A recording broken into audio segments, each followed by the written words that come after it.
পাচ্ছি প্রধানমন্ত্রী আমাদের শেখ হাসিনা সবাইকে সালাম জানাচ্ছে।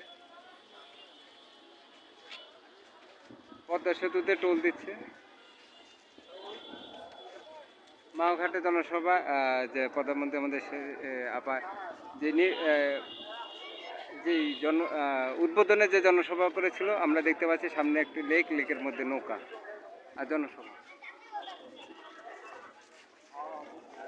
আমরা দেখতে পাচ্ছি গণপ্রজাতন্ত্রী বাংলাদেশ সরকারের সেতু বিভাগ, সড়ক পরিবহন ও সেতু মন্ত্রণালয় পদ্মা সেতু প্রকল্পের সমাপনী উপলক্ষে সুধী সমাবেশ।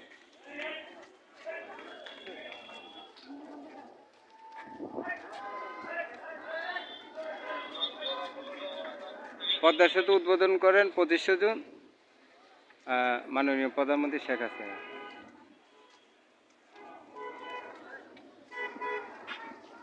সবাইকে ধন্যবাদ। ভিডিওটি ভালো লাগলে শেয়ার করবেন, সাবস্ক্রাইব করবেন। সবাইকে ধন্যবাদ।